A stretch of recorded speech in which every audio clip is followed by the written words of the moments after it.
Hello दोस्तों, मेरा नाम है मानवेंद्र कुमार और मैं रहता हूँ यूरोप के एक बेहद ही खूबसूरत से शहर प्राग में। तो आज के इस स्पेशल पॉडकास्ट सेशन में हमारे साथ हैं डॉक्टर सहदेव शर्मा, जो कि चेक रिपब्लिक प्राग में काफ़ी टाइम यानी काफ़ी सालों से जो है वो यहाँ पे वो अपना एज अ डॉक्टर जो हैं वो जनरल प्रैक्टिशनर के तौर पे यहाँ पे वो आए थे एंड अभी के टाइम पे वो काफ़ी सारे पॉली क्लिनिक्स को ओन भी करते हैं। तो डॉक्टर शर्मा, वेलकम। अपने बारे में कुछ बताइए। बिल्कुल। मैं यहाँ पे आया था 2013 में, फरवरी 2013, तो अभी शायद 12 साल हो गए, 12 से कुछ ज़्यादा। पहले मैंने 2 साल दिल्ली में प्रैक्टिस की, फिर उसके बाद यहाँ पे आके पहले कार्डियोलॉजी की और उसके बाद फिर जीपी स्पेशलाइजेशन। उसके बाद फिर हमने यहाँ पे प्राग 4 में ही एक क्लिनिक लिया, उसके बाद फिर प्राग 1 में, अब फिर पिछले साल हमने फिर प्राग 2 में भी कुछ ब्रांचेस खोली हैं उसकी। तो बस यही चल रहा है, ठीक है, बढ़िया, फर्स्ट क्लास। थोड़ा सा यहाँ पे वही मेडिकल का सिस्टम थोड़ा डिफरेंट है इंडिया से या जो भी आप आते हैं, बाकी life goes on, everything is good. Nice. And sir, जैसे कि मैं भी आज से 2.5 साल पहले आया था, तो मैंने बहुत कुछ सुन रखा था कि यूरोप का मेडिकल सिस्टम जो है बहुत कॉम्प्लिकेटेड है, ऑब्वियसली फ्री है, बट अपॉइंटमेंट्स को लेकर के, चेकअप्स को लेकर के फॉरेनर्स को बहुत सारी प्रॉब्लम्स होती हैं। तो आप जैसे इंडिया में आपने बताया प्रैक्टिस किए हैं एंड यहाँ पे आप जो है एज अ जीपी यहाँ पे आप काम कर रहे हैं, आपका खुद का क्लिनिक है, तो आप कैसे देखते हैं इंडियन मेडिकल सिस्टम को और यूरोपियन स्पेशली चेक मेडिकल सिस्टम को? क्या डिफरेंस है? इंडिया में जो मेडिकल सिस्टम है ना, वो यूजुअली जो इंग्लिश सिस्टम है उसी को कॉपी किया गया है। जैसे इंग्लैंड में एनएचएस है, उसके हिसाब से ही बना कि भाई सब कुछ बेसिक सर्विसेज फ्री हैं, पर इंडिया में जो क्वांटिटी और क्वालिटी का मिसमैच है उसकी वजह से ख़राब हो जाता है, इसलिए फिर वहाँ पे प्राइवेट प्लेयर्स भी काफ़ी सारे आ जाते हैं। यूरोप में क्या है, यूरोप में मेनली जो वो है हेल्थ केयर सिस्टम, वो टोटली डिपेंड करता है स्टेट टू स्टेट। यूरोप में भी एक सिस्टम नहीं है पूरे यूरोप में, अलग अलग जगह पे अलग अलग टाइप के सिस्टम है। जैसे चेक रिपब्लिक में हमारे पब्लिक इंश्योरेंसेस हैं। पब्लिक इंश्योरेंसेस में जैसे 8 टाइप के पब्लिक इंश्योरेंस है, जो हर एक चेक नेशनल को या जो जिसके पास परमानेंट रेजिडेंस होता है उसको मिलता है।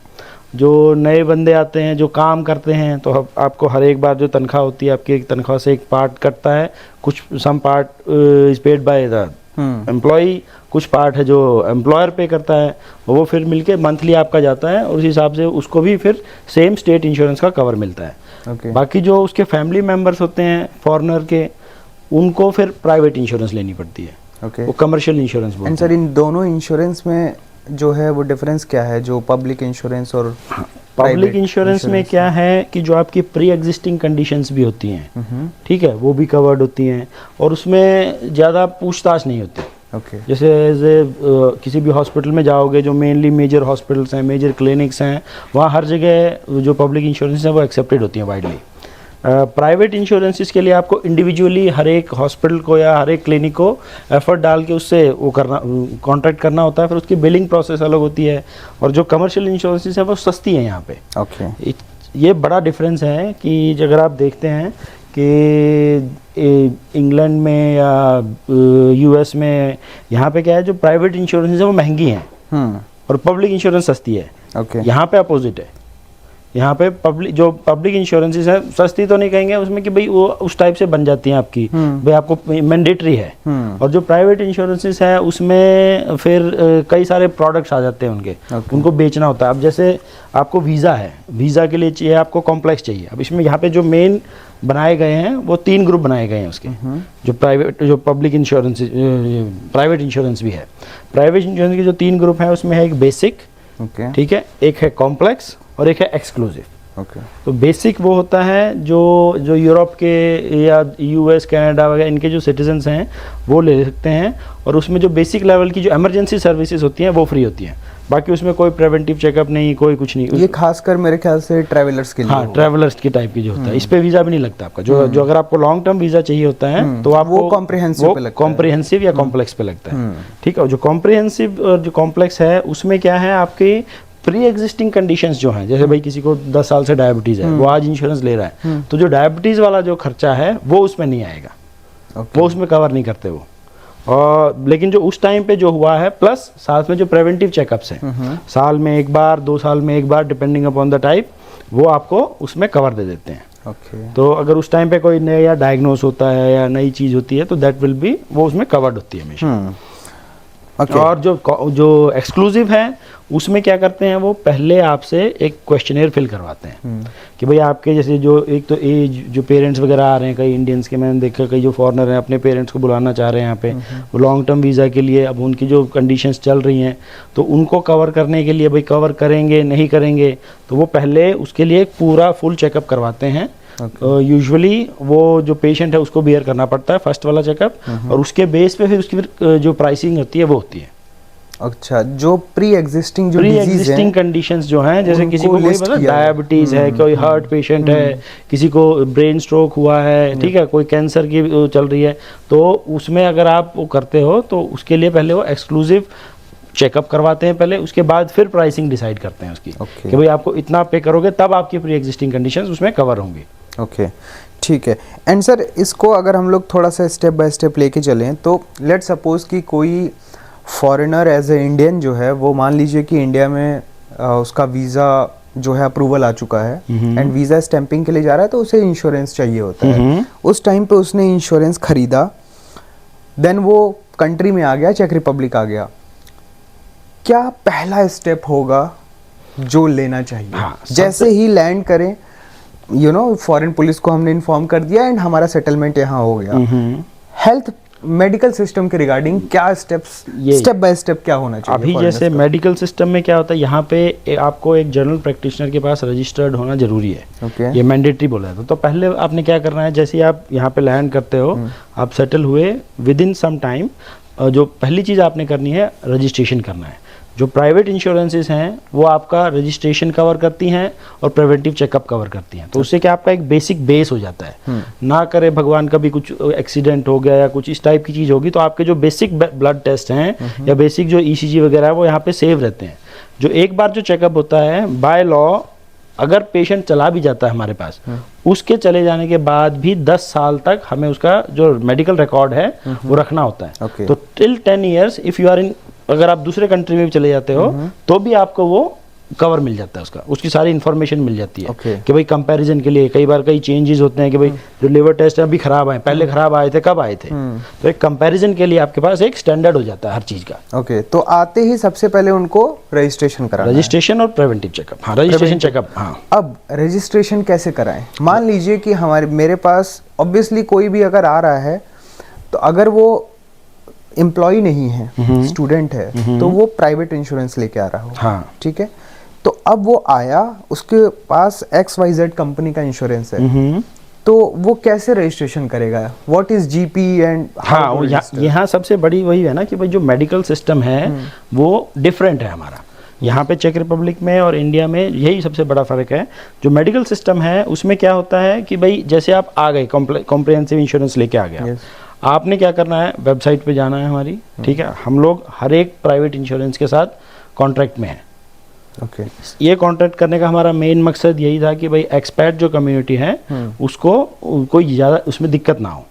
तो हम क्या करते हैं, उसमें आप किसी भी इंश्योरेंस को लेते हो, यहाँ पे आए आप सिर्फ, या फिर वेबसाइट पे गए, अपॉइंटमेंट ली, आप आ गए, वो इंश्योरेंस दिखाई, उसके लिए आपको इंश्योरेंस को फ़ोन भी नहीं करना है। जो रजिस्ट्रेशन है, रजिस्ट्रेशन के लिए आपको किसी को कुछ नहीं बताना, सिर्फ यहाँ पे क्लिनिक आ जाना है अपॉइंटमेंट लेके और आपका रजिस्ट्रेशन हो जाएगा। ओके, तो इन सिंपल स्टेप अगर इस चीज़ को बताया जाए तो सर का जो मेडिकल यहाँ पे पॉलीक्लिनिक्स हैं, उसमें से वन ऑफ देम वो जो पॉलीक्लिनिक है उसका नाम है स्विस मेड्स। तो ऐसे करके और भी सर क्या क्या नाम है आप बता? उसमें 3 है हमारे पास। एक तो ये प्राग 1 में ही है जो मेन मुस्तक है यहाँ पे, एक है प्राग 2 में, वो मेडिस्टार है, और एक प्राग 4 में है जो मेडिकेयर फॉर यू के नाम से। पर वो सारे स्विस मेड्स, अगर आप swissmeds.cz पे जाके देखते हैं तो आपको सारे क्लिनिक्स की वहाँ पे इंफॉर्मेशन मिल जाती है। तो एक तरीके से अगर आप चेक में आ चुके हैं और आप शायद प्राग, बर्नो कहीं रहते हैं, कहीं पे भी, पूरे ऑल ओवर चेक रिपब्लिक, पूरे ऑल ओवर चेक रिपब्लिक में एज अ स्टूडेंट या एज अ डिपेंडेंट वीज़ा पे अगर आप आए हैं, तो swissmeds.cz या फिर डॉक्टर सहदेव शर्मा भी अगर आप गूगल पे लिखेंगे तो आपको लिंक मिल जाएंगी। बहुत सारी वेबसाइट्स जो सर के पॉलीक्लिनिक्स की हैं वो आ जाएंगी। उनमें से किसी भी वेबसाइट पे आप जा करके कॉन्टैक्ट फॉर्म को भर सकते हैं, या फिर रिसेप्शन का जो भी नंबर होगा, कॉन्टैक्ट नंबर होगा, उस पर कॉल करके आप अपॉइंटमेंट अरेंज कर सकते हैं, या फिर डायरेक्ट आप आ सकते हैं पॉलीक्लिनिक में एंड अपना आपका जीपी जो है वो रजिस्टर हो जाएगा। तो ओके, ठीक है सर। तो ये पहला जो है वो हमारा स्टेप रहता है जीपी रजिस्ट्रेशन का, एंड जो हमारे प्री चेकअप्स वगैरह जो होते हैं, क्योंकि फिर यहाँ पे लोग ड्राइविंग लाइसेंस बनवाते हैं, ठीक है, किसी को वैसे सर्जरी के लिए होता है। अब कई लोगों को जैसे आप जॉब शुरू करते हैं स्टूडेंट वीज़ा से, अगर आपने जॉब शुरू करना है तो वो आपको एक ऑक्यूपेशनल चेकअप के लिए बुलाते हैं। तो बिफोर ज्वाइनिंग एनी जॉब, ठीक है, तो उसके लिए आपको मेडिकल हिस्ट्री चाहिए होती है। तो अगर आपका सब कुछ पहले से बना होगा तो आपने आए यहाँ पे इन्फॉर्म किया, सर हमें मेडिकल हिस्ट्री चाहिए, मेडिकल हिस्ट्री एक दिन में आपको दे देते हैं हम लोग। तो मतलब कि अगर यूरोप में आके हमें ईयू ड्राइविंग लाइसेंस बनवाना है, तो उसके लिए जो मेडिकल सर्टिफिकेट की जरूरत पड़ता है वो भी है, वो आपके यहाँ बन जाता है। इसके अलावा अगर हम किसी नई जॉब को ज्वाइन कर रहे हैं, तो जॉब ज्वाइन कर रहे हो, चेंज कर रहे हो, जो चेंज कर रहे हैं, तो मेडिकल जो भी इनका सर्टिफिकेट की रिक्वायरमेंट होती है वो भी आप मेडिकल हिस्ट्री मांगते हैं, medical history. Okay, and sir ये बताइए कि जो लेडीज़ हेल्थ या प्रेगनेंसी केयर के लिए जो है वो आपके यहाँ क्या क्या ऑप्शंस हैं? हाँ बिल्कुल, हमारे यहाँ पे जैसे प्राग 1 में हमारे पास 2 गायनेकोलॉजिस्ट हैं। अब जैसे फर्स्ट टाइम आप प्रेगनेंसी हुई तो पहले तो जीपी के पास जाते हैं, आप लोगों को टेस्ट करते हैं, हाँ भाई जो आपके प्रेगनेंसी है वो कंफर्म हो गई है, ठीक है। उसके बाद यू नीड ए गायनेकोलॉजिस्ट। यहाँ पे क्या है, आपको डे 1 से लेके until you deliver regular gynaecologist के केयर में रहना होता है। तो हमारे पास 2 गायनेकोलॉजिस्ट यहाँ पे हैं प्राग 1 में, 3 गायनेकोलॉजिस्ट हमारे पास प्राग 2 में हैं। तो 5 गायनेकोलॉजिस्ट एवरी डे फंक्शनल हैं, जहाँ पे हमारा रेगुलर अल्ट्रासाउंड्स होते हैं, प्रेग्नेंट लेडी के रेगुलर ब्लड टेस्ट होते हैं, ठीक है, और जो भी स्टैंडर्डाइज गाइडलाइन के हिसाब से। और इसके अलावा हमारे पास एक्स्ट्रा टेस्ट भी हैं, जैसे भाई जेनेटिक टेस्ट हैं, जेनेटिक एबनॉर्मलिटीज़ हैं, वो सारे टेस्ट भी करते हैं हम लोग। फिर सेक्सुअली ट्रांसमिटेड डिजीज़ होती हैं, वो सब भी, ये सारे क्लिनिक्स में हमारे लैब भी अवेलेबल है ना, तो हम लोग वहाँ पे वो भी कर सकते हैं। We take from the day 1, जैसे कोई भी रजिस्टर हुआ, और जैसे फिर उसके बाद आप डिलीवरी के लिए भी जाते हैं। डिलीवरी के लिए आप हॉस्पिटल्स में जाएंगे, जब जहाँ पे बुक करते हैं तो वो पहले आपसे मांगते हैं गायनेकोलॉजिस्ट कौन था, फिर आप उसी भर्ती होने से पहले ही वो आपसे पीडियाट्रिशियन मांगते हैं कि आपका पीडियाट्रिशियन कौन है बच्चे का, कि भाई अगर आप बच्चा डिलीवर कर रहे हो तो he should be in care of A paediatrician from day 1। तो जो पीडियाट्रिशियन है वो भी हमारे पास यहीं पे है। नाइस। तो वो भी आप वहीं पे जाके वहाँ पे डायरेक्ट देखते, सर हमारा ये पीडियाट्रिशियन है, खत्म। नाइस। तो सर ये बताइए कि जैसे आपका पॉलीक्लिनिक है एंड जो यहाँ पे गवर्नमेंट ओन जो हॉस्पिटल्स हैं, इन दोनों में डिफरेंस क्या है? कब किसी पब्लिक को गवर्नमेंट ओन्ड हॉस्पिटल, बड़े हॉस्पिटल में जाना चाहिए, एंड पॉलीक्लिनिक्स किस, मतलब दोनों डिफरेंस, हाँ डिफरेंस क्या है? डिफरेंस हमारे में देखो, पॉलीक्लिनिक क्या है, polyclinic is out patient department, ठीक है, जो ओपीडी जिसको बोलते हैं इंडिया में। जो आउट पेशेंट डिपार्टमेंट होता है वो काम करता है वीकडेज में, हमारे यहाँ सैटरडेज भी कई जगह कई टाइम खुलते हैं, ठीक है, प्राग 1 वाला। अदरवाइज हमारा जो टाइमिंग है वो 8:30 से 7 बजे तक बंद हो जाता है। उसके बाद अगर आपको कोई इमरजेंसी होती है then you go to hospitals. Operative procedures होते हैं हमारे यहाँ पे, मतलब आउट पेशेंट डिपार्टमेंट में हम लोग ऑपरेशंस नहीं करते, तो जितने भी ऑपरेशंस वाले वो भी होते हैं, उसके लिए आप वहाँ जाते हैं हॉस्पिटल्स में।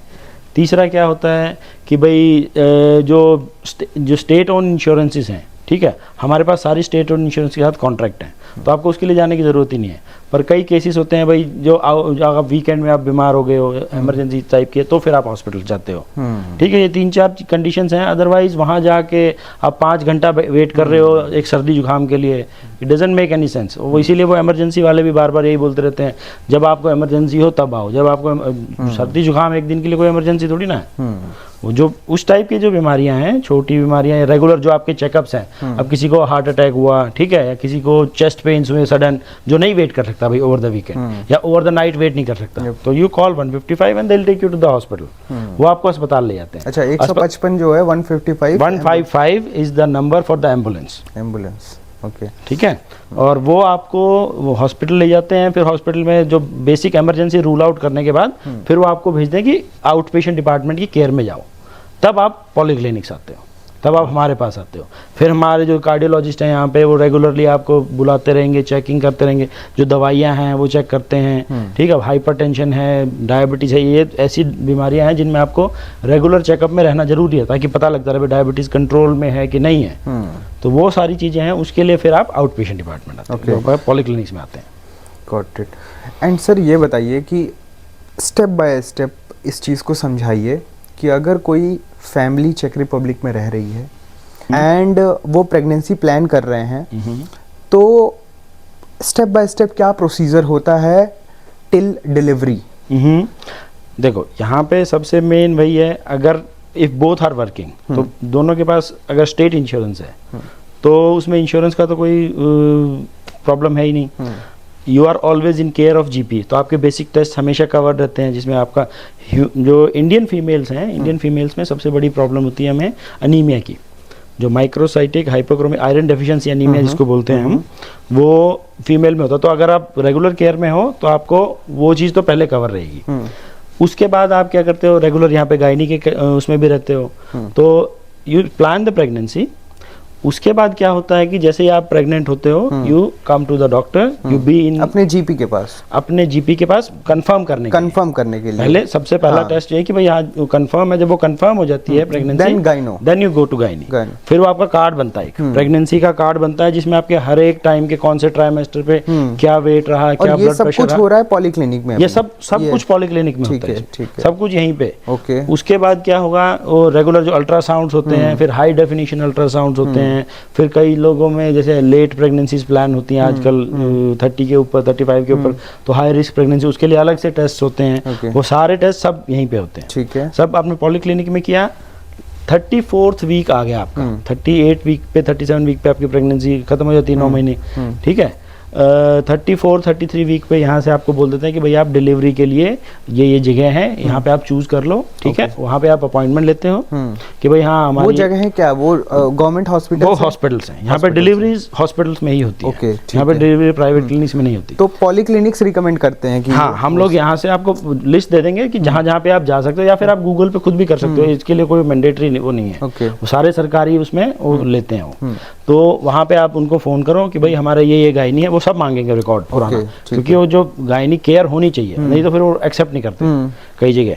तो उसमें क्या करेंगे, वो आप सारा पर्चा लेके जाओगे कि हाँ भाई ये हमारा ये है, ये हमारा टर्म ऑफ डिलीवरी है। क्योंकि यहाँ पे जब डिलीवरी शुरू होती है, उसी टाइम जब आपकी प्रेगनेंसी प्लान होती है, उस जो गायनेकोलॉजिस्ट है उसकी जो फर्स्ट अल्ट्रासाउंड है, उसी से एक गैस लगा देता है कि आपकी इस टाइम के आसपास आपकी डिलीवरी होगी, ठीक है। और प्लस माइनस जब रेगुलर अल्ट्रासाउंड होते हैं तो उसमें पता लगता रहता है उनको, ठीक है। तो वो जब उसके लिए आप रिजर्वेशन कराते हो कि भाई हमारा ये है, अगर ये रिजर्वेशन हो गया तो इस टाइम की ये हमारी डेट है डिलीवरी की, एक्सपेक्टेड डेट ऑफ डिलीवरी बोलते हैं उसको, ईडीडी। तो वो उस पे आपको वहाँ पे बुक कर देते हैं। अब उसमें 2 दिन आगे पीछे सही, 4 दिन जैसे भी होगा, आप वहाँ जाओगे उस डेट पे, अगर डिलीवरी होती है ठीक है, नहीं तो कहेंगे ठीक है। फिर अल्ट्रासाउंड के बाद देखते हैं भाई वेट कैसा है, अगर उसमें वेट और करना बनता है, पोजीशनिंग है, वो कई सारी टेक्निकल चीज़ें हैं उसमें। तो सर इसमें ये बताइए कि मान लीजिए कि किसी पॉलीक्लिनिक ने अपने पेशेंट को रिकमेंड कर दिया एंड कि आपको आपका डिलीवरी डेट नज़दीक है, आप हॉस्पिटल में बुकिंग करा लीजिए। अगर और ऐसा भी होता है कि हॉस्पिटल में मान लीजिए अपॉइंटमेंट ना मिले या फिर कुछ प्रॉब्लम, ऐसा कुछ होता है, या फिर वो मैंडेटरी सिचुएशन है हॉस्पिटल के लिए? यहाँ पे मैंडेटरी है, यहाँ पे तो हर जगह इतने हॉस्पिटल्स हैं। जैसे प्राग 2 में हो गया, ये कार्लो नामेस्ती जो मेन है, अपोलिनार्स का 6 वहाँ पे, फिर एक ये पोदोली में भी है, वो भी काफ़ी ठीक है स्टैंडर्ड उसका। मोतोल हो गया, यहाँ सरकारी हॉस्पिटल बहुत है इसके लिए। यहाँ पे यूजुअली इस टाइप की प्रॉब्लम नहीं आती। हाँ, लेकिन एंड मोमेंट पे फिर आपको फोन करना, it's a kind of rush. तो हम लोग पहले ही बोलते हैं कि आप एक बैग, डिलीवरी बैग बोलते हैं उसको, पहले तैयार करके रखते हैं घर पे ही, जिसमें आप बच्चे के ये नैपीज वगैरह, पैम्पर वगैरह, वो सब कुछ 1-2 मतलब जैसे ही हुआ आपने बैग उठाया और चलो। Okay, nice. तो मैं सर ये क्वेश्चन इसलिए पूछ रहा था क्योंकि बहुत सारी फैमिली ऐसा प्लान करती है कि नहीं हम रह रहे हैं यहाँ पे, बट अगर प्रेगनेंसी हमें प्लान करना है तो मे बी हमें इंडिया चले जाना चाहिए एंड वहाँ पे ऐसा कुछ यहाँ पे यहाँ तो बढ़िया है ना। एक तो अच्छा एक चीज़ यहाँ पे जो प्राइवेट इंश्योरेंसेस हैं वो कहती हैं कि भाई जब आप इंश्योरेंस ले रहे हो ना, जैसे जो कमर्शियल इंश्योरेंस है, जैसे भाई male is working, father is working, और जो फैमिली है उसके साथ है उन्होंने प्राइवेट इंश्योरेंस ले रखी है, तो उनका एक होता है कि भाई आपको इस डेट जब आपने इंश्योरेंस ली है, ठीक है, उस टाइम पे आप प्रेग्नेंट नहीं होने चाहिए। ओके। बिकॉज दैट उसके लिए आपका खर्चा बढ़ जाता है। तो अगर आप प्रेग्नेंट हैं और वहाँ बोलते हैं कि भाई हाँ I am already pregnant 2 month 3 month, ठीक है, तो वो आपको जो इंश्योरेंस वो अलग टाइप से इंश्योरेंस होती है, Okay. That is bit expensive. और जो नॉर्मल उसमें है, और अगर आप during the period when you are insured and you get pregnant after that date, then it's not a issue. Okay. तो फिर उसके बाद ठीक है, फिर उसको उनको कवर करना पड़ता है। ठीक है, तो सर अब थोड़ा बात करते हैं पैसे के ऊपर। अगर कोई स्टेट ओन्ड मतलब स्टेट इंश्योरेंस किसी के पास है और वो फैमिली मतलब अगर हस्बैंड वाइफ दोनों वर्किंग है, स्टेट ओन्ड उनका जो है इंश्योरेंस है, एंड अगर वो प्रेगनेंसी अगर होती है तो वो तो नॉर्मल है, उसमें सब कुछ कवर सब कुछ कवर होता है। ठीक है, अगर अब हम करते हैं स्पेशल सर्विसेज होती हैं, जैसे भाई हॉस्पिटल में भी डिलीवरी के लिए भी अब कई लोग प्रेफर करते हैं कि भाई एक प्राइवेट रूम चाहिए हमें, तो उसके लिए अलग पैसे होंगे उनके, ठीक है, वो एक्स्ट्रा सर्विसेज होती हैं। बट जो नॉर्मल अगर उसमें आप जाते हो तो सब फ्री होता है। हाँ। अब अगर हम प्राइवेट इंश्योरेंस की बात करें, और जैसा कि आपने बताया कि अगर जब हम इंश्योरेंस लिए हों उसके पहले अगर हम प्रेग्नेंट नहीं हैं, अगर फैमिली प्रेग्नेंट नहीं है तो कोई प्रॉब्लम नहीं है, हाँ ठीक है, बट इसमें कोई खर्चा आता है या फिर कुछ हिडन कॉस्ट होती है यहाँ पे प्रेगनेंसी के पूरे प्रोसेस में? नहीं, उसके बाद कुछ नहीं, कोई हिडन उसके बाद अनटिल अगर आपका जो फर्स्ट प्रेगनेंसी के पॉइंट से लेके पॉइंट ऑफ कांटेक्ट से लेके अंटिल डिलीवरी तक फिर सब कुछ कवर्ड होता है। ओके। अनटिल और unless there are certain indications, जैसे कुछ इंडिकेशन होती हैं जेनेटिक एबनॉर्मेलिटी की, ठीक है, कई लोग हैं जो एक्स्ट्रा प्रिकॉशन लेना चाहते हैं, ठीक है, तो उनके लिए जो टेस्ट होते हैं दो और एक्स्ट्रा इंडिकेशंस होती हैं, तो उसमें कुछ स्पेशल अल्ट्रासाउंड्स होते हैं या स्पेशल प्रोसीजर्स होते हैं, दैट विल कॉस्ट यू, है ना, उसमें कुछ चीजें हैं जो कवर होंगी, कुछ चीजें जो नहीं कवर होंगी, उसमें कुछ आपको बेयर करना पड़ता है।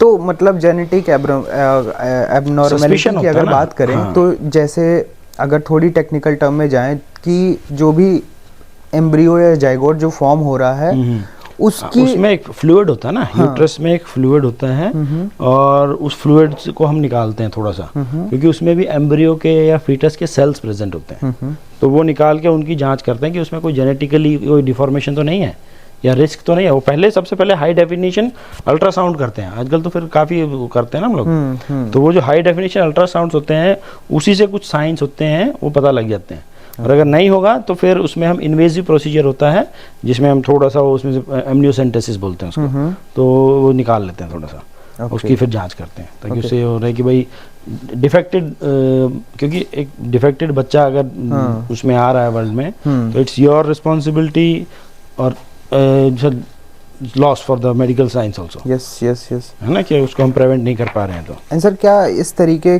का चेकअप जो है वो इंडिया में भी हाँ इंडिया में होता है एंड इट्स लीगल? बिल्कुल ये वो सेक्स डिटर्मिनेशन से इसका कोई लेना देना नहीं है। अच्छा, यहाँ पे तो वैसे भी कोई ऐसे लीगल रिस्ट्रिक्शन है नहीं, और ये पूछते आप पे डिपेंड करता है, कई लोग हैं जो खुद ही नहीं जानना चाहते हैं। अच्छा, तो यहाँ पे इंडिया की तरह जैसे अगर सेक्स डिटर्मिनेशन करना वहाँ पे इलीगल है, तो यहाँ पे ऐसा यहाँ पे इलीगल, यहाँ पे आप प्रेगनेंसी के दौरान जान सकते हैं। 12th वीक में हम बता देते हैं, 12th वीक में बता देते हैं प्रेगनेंसी। और सर अपने आपके पॉलीक्लिनिक में कौन कौन से डिपार्टमेंट्स हैं?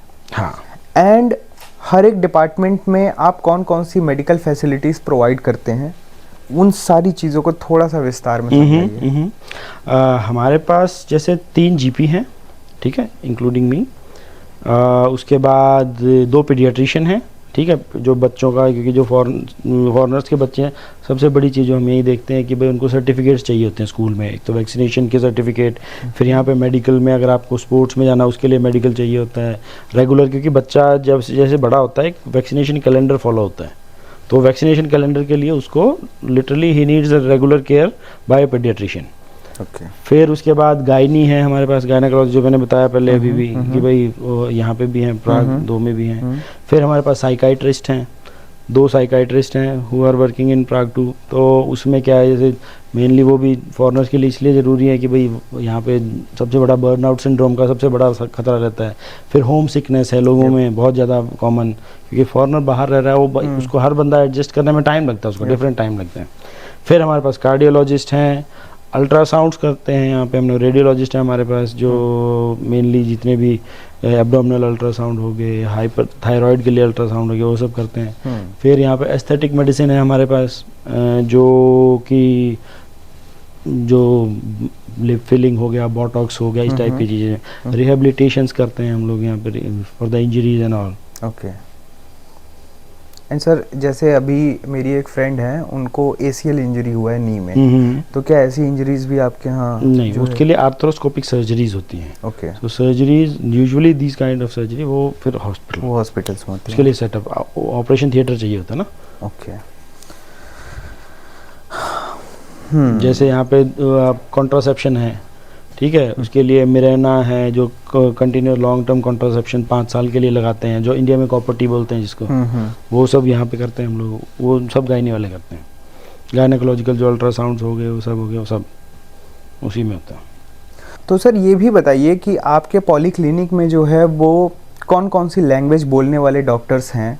जैसे कि आपसे हिंदी में बात हो रही है, इसके अलावा और कौन कौन से लैंग्वेजेस जो है वो आपका पॉलीक्लिनिक प्रेफर करता है या कंफर्टेबली पेशेंट्स को हैंडल कर सकता है? यूरोप में सबसे बड़ी दिक्कत ये लैंग्वेज की है ना, इसीलिए हमने जो स्पेसिफिकली जो प्राग 1 ब्रांच है, इसमें हमने यही सबसे पहला क्राइटेरिया है कि हर बंदा जो भी यहाँ पे काम करता है वो इंग्लिश मैंडेटरी बोलता है।